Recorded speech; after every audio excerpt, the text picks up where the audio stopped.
1,000 years ago, the book of Revelation described a moment. It said the mighty Euphrates River would dry up completely. This river was the birthplace of civilization. The prophecy said, when this happened, the world would enter a new phase. 4 powerful angels bound beneath the river would be released. Today, for the first time in human history, the Euphrates is not just shrinking, it is dry. Entire stretches have disappeared. The dry riverbed reveals caves and tunnels. It reveals ancient structures no one has seen in thousands of years. Archaeologists and locals report strange sounds. They hear voices echoing beneath the dry riverbed. If the prophecy of the river has come true, what about the next prophecy in the timeline? The Euphrates River is one of the oldest rivers on Earth. It flows through Turkey, Syria, and Iraq. For thousands of years, it gave life to the land. Without this river, there would be no Middle East as we know it. Without this river, civilization itself might not exist. Think about that. The first cities were built along this river. The first written languages appeared here. The first laws were written here. The Euphrates wasn't just a river. It was the cradle of human progress. Everything we are today began beside these waters. Ancient Mesopotamia rose along its banks. The Sumerians built their cities here. The Akkadians came after them. Then the Babylonians. Then the Assyrians. Empire after empire drew life from this river. They drank its water. They farmed its shores. They wrote poems about its beauty and power. The Bible mentions the Euphrates many times. In Genesis, it's one of the 4 rivers flowing from the Garden of Eden. In Jeremiah, it represents the boundary of God's promised land. In Revelation, it plays a role in the end times. Therefore, this river holds both historical and spiritual meaning. It connects the ancient past to religious prophecy. But something is happening now, something unprecedented. The Euphrates is drying up, not just shrinking, not just low, actually drying. Satellite images show it clearly. Long stretches of riverbed lie exposed. What was once flowing water is now cracked mud and stone. Scientists began noticing the decline decades ago. Dams reduced the flow. Climate change brought severe droughts. Population growth increased water use. These factors combined created a crisis, but no one expected this. No one expected the river to actually go dry. In 2021, the situation became critical. Water levels dropped to historic lows. Farmers couldn't irrigate their crops. Cities faced water shortages. Fish died in the shrinking pools. The ecosystem collapsed. People who had lived by this river for generations watched it disappear. Their way of life disappeared with it. By 2022 and 2023, the crisis worsened. Entire sections of the riverbed were completely dry. You could walk across what had been a flowing river. You could see the bottom. You could see things that had been underwater for more centuries or millennia. The exposure revealed secrets. Therefore, both scientists and religious scholars took notice. Scientists saw a climate disaster. They saw the consequences of drought and mismanagement. They warned about water scarcity. They predicted humanitarian crises. But religious scholars saw something else. They saw prophecy. In the book of Revelation, chapter 16, verse 12, there's a specific prediction. It says, "The 6th angel will pour out his bowl on the great river Euphrates. Its water will be dried up. This will prepare the way for the kings from the east." Christians have studied this verse for 2,000 years. They've debated its meaning. They've wondered when and how it would happen. Most thought it was symbolic. Most thought it meant something spiritual, not literal. A river drying up completely seemed impossible. Rivers don't just stop flowing. They're fed by snowmelt and rain. They're constant features of geography. Therefore, the prophecy must be metaphorical. That's what many believed. But now, the river really is dry. The prophecy describes an impossible event, and that impossible event is happening. Therefore, people are asking difficult questions. Is this coincidence? Is this the natural result of climate change? Or is this the fulfillment of ancient prophecy? The timing feels significant. Other signs people associate with end times seem to be occurring. Wars, natural disasters, disease, economic collapse, social upheaval. These things have always existed, but they feel more intense now. They feel more concentrated. Therefore, the drying of the Euphrates takes on extra meaning. It becomes more than an environmental crisis. It becomes a sign. This creates tension. Science explains the drying through natural causes. Climate models predicted it. Human activity caused it. We understand the mechanisms, but understanding the mechanisms doesn't answer the deeper question. Can something be both natural and prophetic? Can God work through natural processes? These questions don't have easy answers. What we know for certain is this: the Euphrates, the river that birthed civilization, is dying. The ancient prophecy described this moment. Whether you interpret it scientifically or spiritually, the fact remains. The river is dry. Therefore, we must ask what comes next. Let's look at the exact prophecy. Revelation 16:12 says, "The sixth angel poured out his bowl on the great river Euphrates, and its water was dried up to prepare the way for the kings from the east." This verse is specific. It names the river. It describes what happens.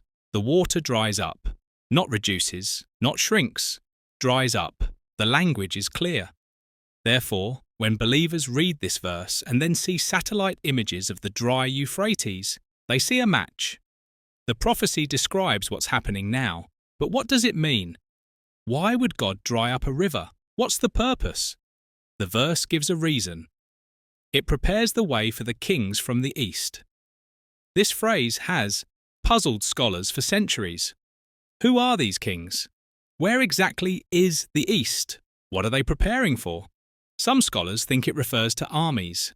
In ancient times, the Euphrates was a barrier. Armies couldn't cross it easily. It protected regions. It created natural borders. Therefore, if the river dried up, armies could cross. Eastern powers could march west. This interpretation sees the verse as describing warfare, a final great battle. Other scholars think it's more symbolic. The kings from the east might represent spiritual forces, or political movements, or ideological shifts. The drying river might represent the removal of barriers, the opening of new paths. The prophecy might not be about literal armies at all. It might be about spiritual or cultural transformation. Both interpretations have merit, but both require the river to actually dry up. This was the part that seemed impossible, until now. Therefore, whether you interpret the prophecy literally or symbolically, step one has occurred. The river has dried. Let's look at the modern evidence. Satellite images from NASA and other agencies show the change clearly.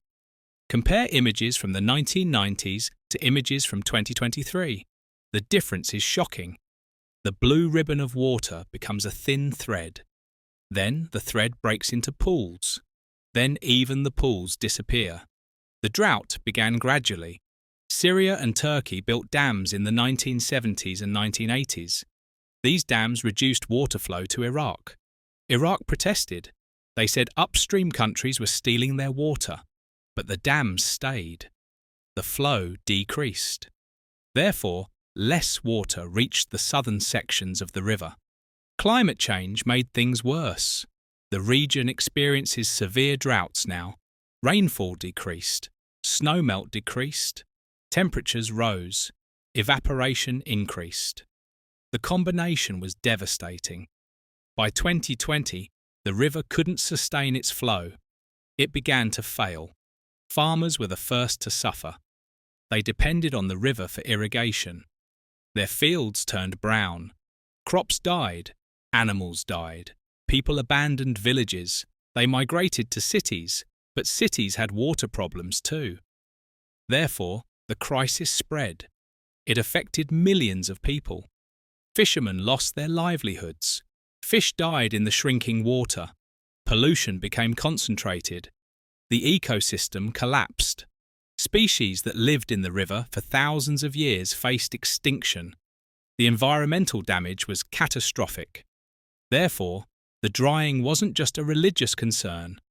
It was a human tragedy. By 2023, sections of the riverbed in Syria and Iraq were completely exposed. News crews filmed it. You can watch videos online. You can see people walking across the dry riverbed. You can see the cracked earth. You can see where mighty water once flowed. Now there's nothing but dust. This shocked the world. Even people expecting climate problems didn't expect this. A major river gone. One of the most famous rivers in history, dry. Therefore, the story went viral. Scientists gave interviews. Religious leaders gave sermons. Social media exploded with theories. For believers, this was a prophetic marker. The first domino had fallen. Revelation describes a sequence of events. The drying of the Euphrates is one step in that sequence. If this step happened, what about the next steps? This question created anxiety. It also created excitement. Some people feared the end times. Others welcomed them. For non-believers, this was a climate wake-up call. If we can lose the Euphrates, we can lose other rivers. The Colorado River in America is shrinking. The Nile in Egypt faces threats. Rivers everywhere are under pressure. Therefore, the Euphrates becomes a warning. It shows what climate change can do. But here's the interesting part. Both explanations can be true. The river can be drying because of human-caused climate change, and it can be fulfilling prophecy. These aren't contradictory. Prophecy doesn't require magic. It can work through natural processes. God can use human actions to fulfill divine plans. Therefore, the debate between science and faith might be missing the point. Maybe both are describing the same reality from different perspectives. The prophecy predicted an impossible event. That event is now happening. Whether you attribute it to climate change, divine intervention, or both, the result is the same. The Euphrates is dry. Step 1 of the prophecy is complete. Therefore, we must ask about step 2. What else did the prophecy say would happen? The drying of the Euphrates is just part of the prophecy. There's another element, one that's more mysterious, more unsettling.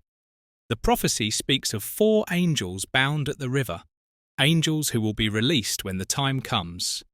Revelation 9:14-15 says this: "Release the 4 angels who are bound at the great river Euphrates." And the 4 angels who had been kept ready for this very hour and day and month and year were released. These aren't ordinary angels. These are bound angels, imprisoned angels. They've been held at the Euphrates for a specific purpose. They wait for this very hour. Everything is timed. Everything is planned. When the moment comes, they're released. But who are they? And what happens when they're freed? Ancient Jewish and early Christian texts talk about fallen angels. These are angels who rebelled against God. Some were cast into darkness. Some were bound in specific places. They couldn't act freely. They were imprisoned until a set time. The Book of Enoch describes this in detail. Certain angels were chained in deep places. They would stay there until the day of judgment. Therefore, when Revelation mentions 4 bound angels at the Euphrates, readers familiar with these texts understood. These weren't good angels. Good angels don't get bound. These were fallen ones, rebellious ones, dangerous ones. They were imprisoned because releasing them would be catastrophic. But the prophecy says they will be released. At the appointed time, their chains break. What would they do if released? The verse continues. It says they were prepared to kill 1/3 of mankind. This is a staggering claim. 1/3 of humanity. These four beings, once freed, would trigger death on an enormous scale. How?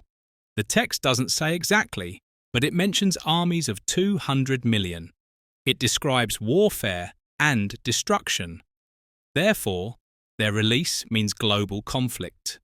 It means death and devastation beyond anything history has seen.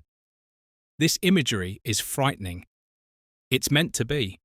The book of Revelation is apocalyptic literature. It uses vivid, scary images to convey spiritual truths. Therefore, we must ask, are these literal angels, or do they represent something else? Are they actual beings imprisoned under the Euphrates? Or are they symbols? Some scholars take it literally. They believe actual angelic beings are bound there. They believe when the river dries up, something spiritual happens. The barriers are removed. The angels escape. Therefore, the physical drying of the river has spiritual consequences. The natural and supernatural are connected. Other scholars see it symbolically. The four angels might represent four powers, four kingdoms, four ideologies. They're bound at the Euphrates because that region is geopolitically significant.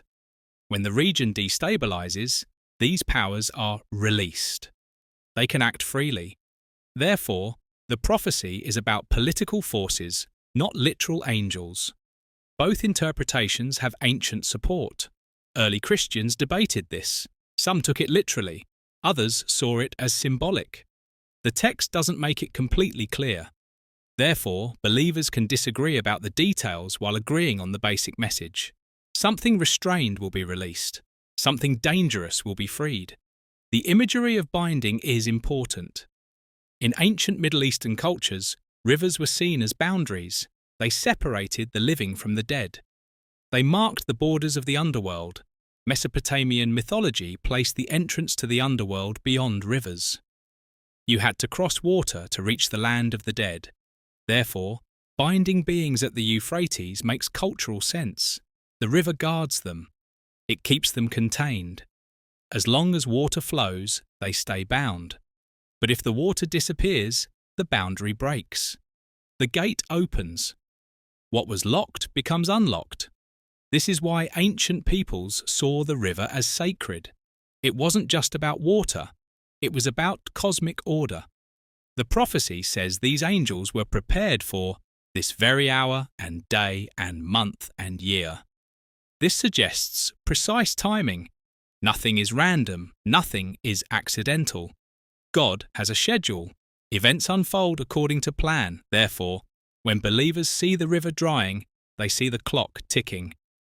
If the river dried up at the right time, what else is right on schedule? This creates urgency. It suggests we're living in prophetically significant times. The pieces are falling into place. The river dried. What comes next? Are the bound angels stirring? Are they preparing to be released? These questions drive the believer's interest in this prophecy. But here's the challenging part. We can't see angels. We can't measure their movements. We can't prove they exist or don't exist. Therefore, claims about their release are unprovable. We can only look at events in the physical world and interpret them through spiritual frameworks. Some will see signs, others will see nothing. Both positions require faith, faith in prophecy or faith in naturalism. What we can observe is the river. The river has dried. This part is verifiable. Prophecy said it would dry. It did dry. Therefore, at minimum, there's a correlation. At maximum, there's causation. Either way, step one happened. And step one was about preparing for the angel's release. Are there signs of release? Some believers look for them. They look at Middle Eastern conflicts. They look at rising tensions.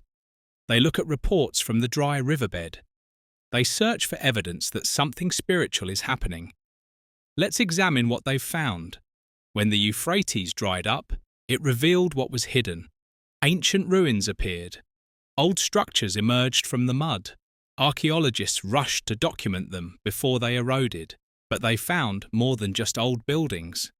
They found things that sparked rumours, things that made people wonder. Caves appeared along the riverbed. These caves had been underwater for centuries, maybe millennia. Now they were exposed. Some were natural. Water had carved them over time. But others looked different. They looked carved. They looked intentional. They had smooth walls and straight passages. Therefore, people asked, who made these? When? And why? Local residents explored some of these caves. They shared videos online. The videos showed dark tunnels going back into the cliff walls. They show chambers branching off. Some chambers have markings on the walls, symbols, carvings, nothing anyone can easily identify. This mystery fueled speculation. What were these places? Tombs? Temples? Prisons? Then the sounds started. People reported hearing things coming from the exposed riverbed. Strange sounds. Metallic sounds. Echoing voices. The sounds seemed to come from deep underground, from the caves and tunnels.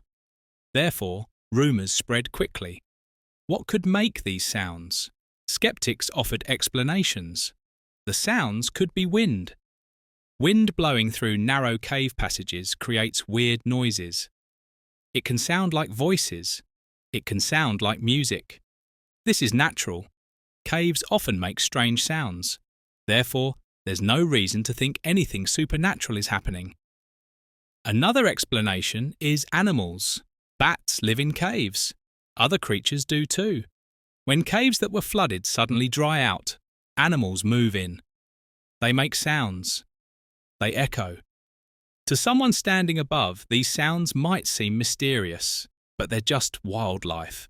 Nothing supernatural. Nothing prophetic. Construction could also explain sounds. The region is developing. People are building. Dams and roads. Heavy machinery operates. Blasting happens. These sounds carry. They echo through ground and water. Therefore, someone near the dry riverbed might hear construction sounds and interpret them as something else. It's misidentification, not mystery, but believers aren't convinced by these explanations. They ask, why now? The caves existed before, wind blew before, animals lived before, but people didn't report these sounds until the river dried. Therefore, something changed. Something new is happening. Maybe the sounds are natural, but maybe they're signs. Signs that the bound angels are stirring. One video went viral. It shows a sealed entrance in the riverbed. The entrance looks very old. It's made of large stones fitted together. The stones are carved with symbols. No one has translated the symbols. Some claim they're ancient Mesopotamian. Others say they're older. The entrance is blocked, but there's a gap at the top, and from that gap, people claim comes a sound. A low humming. A vibration. Researchers investigated. Some say the entrance is just an old water control structure. Ancient engineers built channels and gates. This could be one of them. The humming could be water still flowing underground, or air pressure equalizing. Natural explanations exist. Therefore, the mystery might not be mysterious at all, but the timing troubles believers. Why reveal this now? Why does the prophecy mention the Euphrates specifically? Maybe because something really is bound there. Something that shouldn't be released. And the drying of the river is the trigger. The seal is breaking. Therefore, the sounds aren't wind or animals. They're warnings. They're the stirring of something ancient and dangerous. Archaeological teams documented several significant finds. One team found a tunnel system near the ancient city of Murray. The tunnels go deep into the earth. They're very old. Carbon dating suggests they're over 3,000 years old. That puts them in the Bronze Age, the Babylonian period. The tunnels have chambers with carved benches, like seats for waiting, for watching, for guarding. What were these chambers for? Official archaeology says they were storage or ritual spaces. Ancient peoples built underground chambers for ceremonies. They stored grain there. They held secret meetings. Nothing unusual, therefore, finding them is interesting but not prophetic. But some researchers see it differently. They point to the layout: 4 main tunnels, 4 chambers, 4 directions. This matches the prophecy's mention of 4 angels. Could these tunnels have been the binding sites? Could ancient peoples have known about the angels and built structures around them? It seems far-fetched, but the number 4 appears repeatedly. Therefore, some see significance where others see coincidence. There are reports of sealed doorways. Deep in some tunnels, doorways appear to be deliberately blocked. Large stones fill the openings. The stones look ancient. They're worn and weathered. But they're clearly intentional. Someone blocked these passages. Someone didn't want them opened. Therefore, believers ask, what's behind those doors? What were the ancients trying to contain? No one has removed the stones. Archaeologists follow strict procedures. They don't destroy ancient structures. They document carefully. They excavate slowly. Therefore, we don't know what's behind the blocked passages. Maybe nothing. Maybe collapsed tunnels. Maybe more chambers. Or maybe something that should stay sealed. The uncertainty feeds speculation. Believers see evidence of the prophecy unfolding.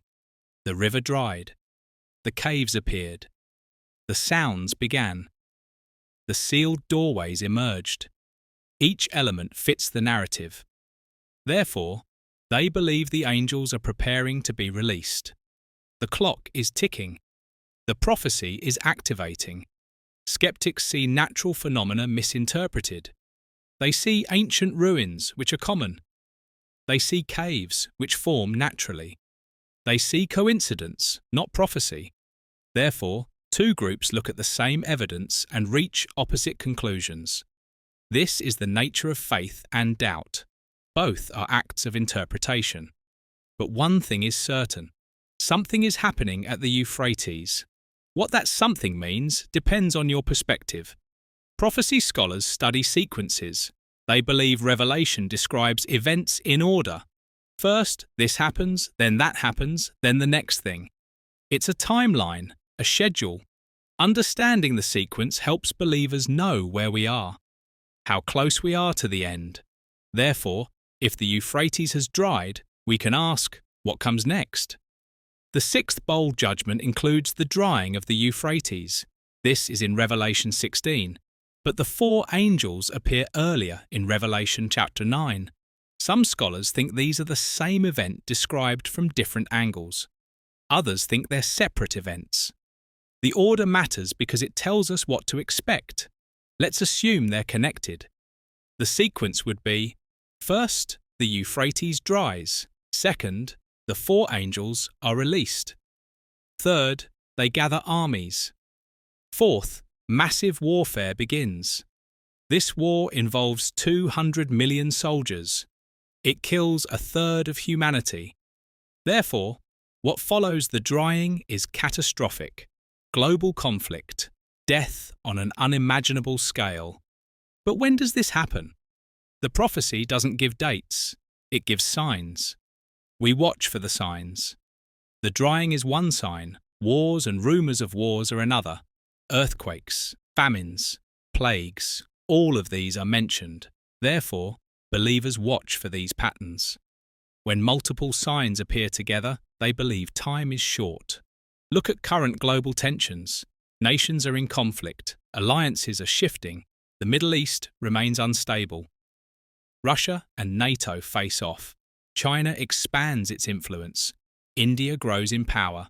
Therefore, some see the kings of the East preparing. The pieces moving into position. The stage being set for the final conflict. The prophecy mentions the gathering at Armageddon. This is a place in Israel, a valley where armies will meet. The final battle happens there. When? After the Euphrates dries, after the angels are released, after the armies gather. Therefore, we might be approaching that moment. If you believe the prophecy is activating now, some scholars count other signs. They point to Israel's modern existence. The nation didn't exist from 70 AD until 1948. Then, it was reborn. Prophecy predicted this.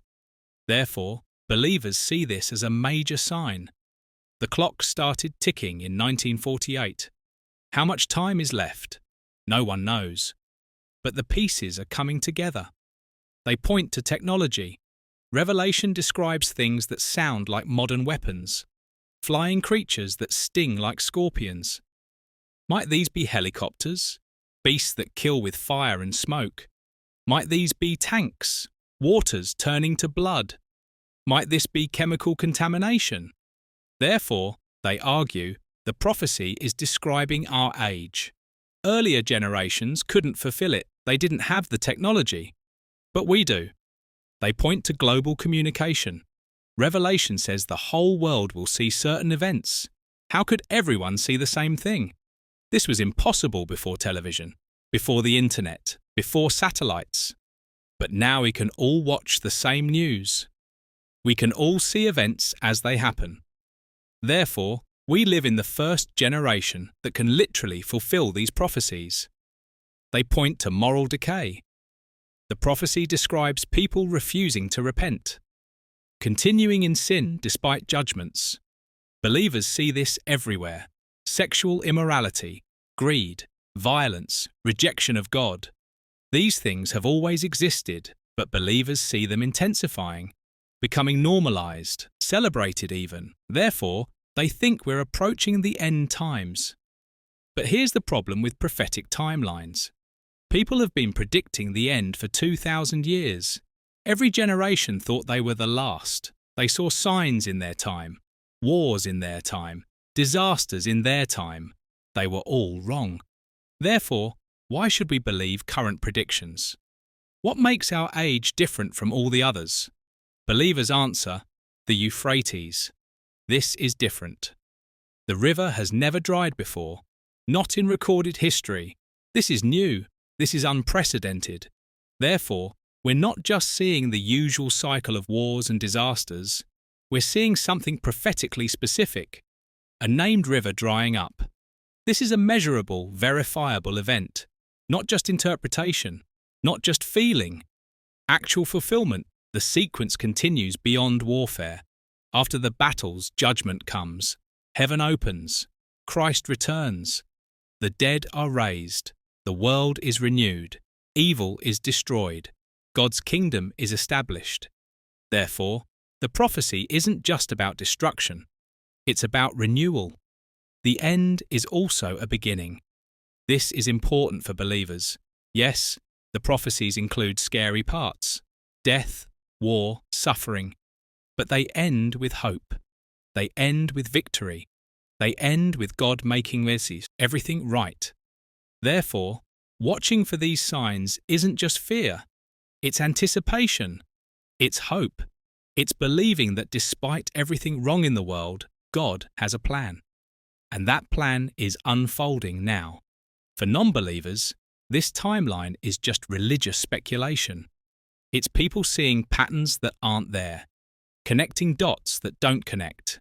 Every age has problems. Every age has conflicts. Reading them as prophecy is wishful thinking, or fear-mongering, or both. Therefore, the timeline doesn't mean anything. It's just interpretation imposed on random events. Both perspectives have merit. Both require faith. Faith that the prophecies are true and unfolding, or faith that they're not.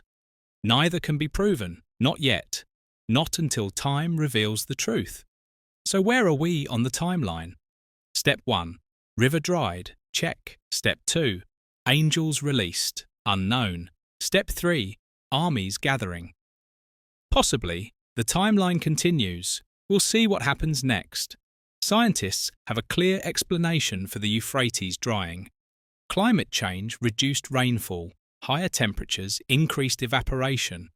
Upstream dams captured water. Population growth increased water use.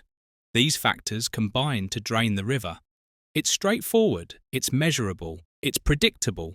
Therefore, the drying is a natural disaster caused by human activity. Nothing supernatural about it. This explanation is well documented. Researchers published studies. They measured water levels over decades. They tracked temperature changes. They analysed dam construction. They modelled future scenarios. All the data points to environmental collapse. Therefore, the scientific consensus is clear. We're witnessing the consequences of climate change and poor water management. But here's what's interesting. This explanation doesn't contradict prophecy. Prophecy didn't say how the river would dry. It didn't say God would magically evaporate it. It just said it would dry. Therefore, God could work through natural processes. Climate change could be the mechanism. Human actions could be the tool. The prophecy would still be fulfilled. This is important. Many people think science and faith are enemies. They think if science explains something, prophecy can't. But that's not necessarily true. If God is sovereign, He can use natural laws. He can work through human choices.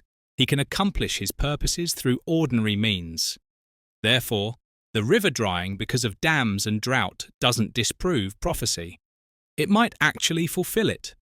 This perspective lets believers accept climate science while maintaining their faith. They don't have to deny reality. They don't have to reject evidence. They can say, yes, humans caused this through environmental damage. And yes, God knew we would. And yes, He incorporated it into His plan. Therefore, both the scientist and the believer are seeing truth, just from different angles. But not all believers accept this. Some insist prophecy must be supernatural. If natural causes explain the drying, then it's not really fulfillment, it's just coincidence. They want miraculous intervention. They want undeniable proof. Therefore, they reject scientific explanations. They insist something supernatural is happening. This creates division. It forces people to choose between science and faith. But maybe that choice is false. Maybe we can hold both. Maybe the universe is more complex than we think. Maybe God's methods are more subtle than we expect. Therefore, demanding miracles might miss the point. God might be working through nature all along. What about the psychological aspect? Why do people feel like something big is coming? Why does this age feel different? Psychologists study this. They say humans are pattern seekers. We look for meaning. Especially during stressful times. When life feels chaotic, we want explanations. We want to believe it's all part of a plan. Therefore, prophecy belief increases during crises. This doesn't mean the prophecies are false, but it means our perception is influenced by our circumstances. When the world feels scary, apocalyptic thinking increases. When things are stable, it decreases. Therefore, the current interest in end times prophecy might reflect our anxiety as much as prophetic fulfillment. The global pandemic made this worse. Millions died. Economies collapsed. Normal life stopped. People felt like the world was ending. Therefore, they looked to prophecy. They searched for meaning. They wanted to know if this suffering had purpose. Prophecy provided answers.